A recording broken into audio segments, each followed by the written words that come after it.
There's a particular kind of suffering that belongs only to the good people, or rather, to those who have convinced themselves they must be good to everyone, all the time, at any cost.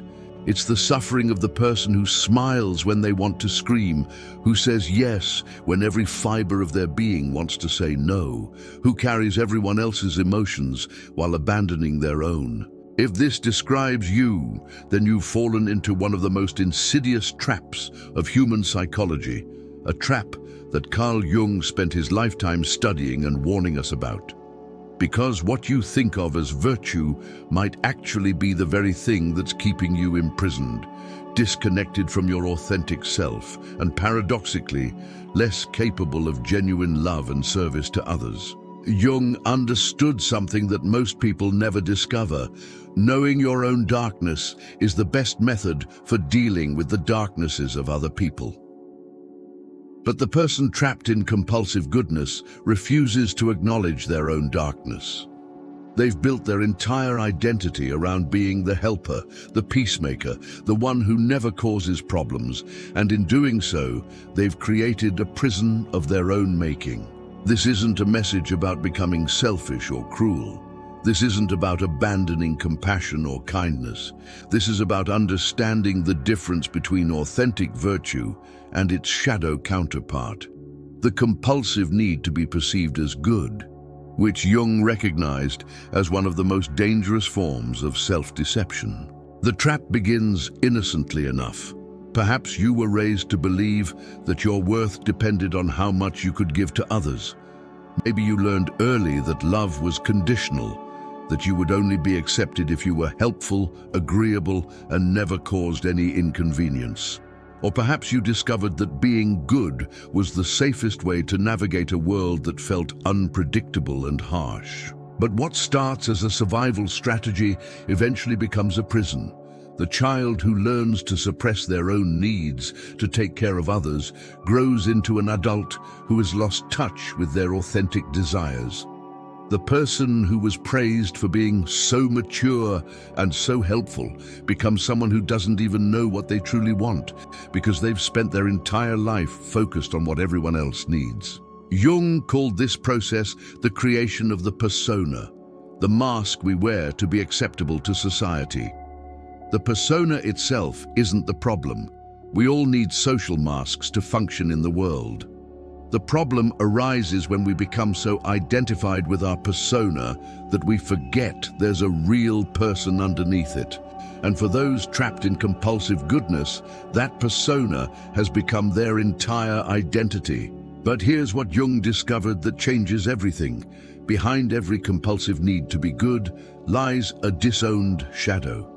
The person who can never say no is often carrying suppressed anger.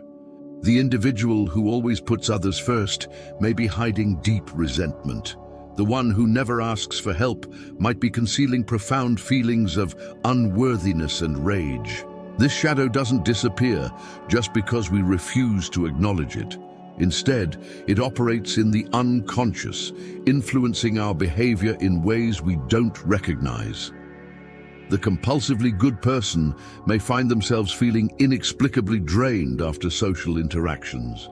They might experience mysterious physical symptoms, headaches, stomach problems, chronic fatigue, as their body rebels against the emotional suppression. They may discover that despite all their efforts to be kind and helpful, their relationships still feel shallow and unfulfilling. Why does this happen? Because authentic connection requires authenticity. When you're constantly performing goodness rather than expressing it naturally, others can sense something's missing. They may appreciate your help, but they don't feel truly seen or known by you because you're not allowing yourself to be truly seen or known either.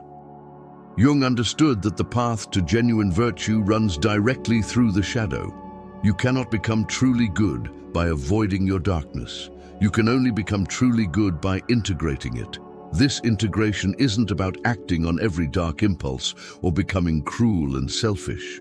It's about acknowledging the full spectrum of your humanity. including the parts you've been taught to hide. The person who has never owned their anger cannot access genuine boundaries. The individual who has never acknowledged their selfishness cannot choose authentic generosity.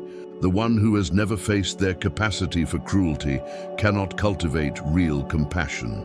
This is why Jung wrote that we must make the unconscious conscious, not to become perfect, but to become whole.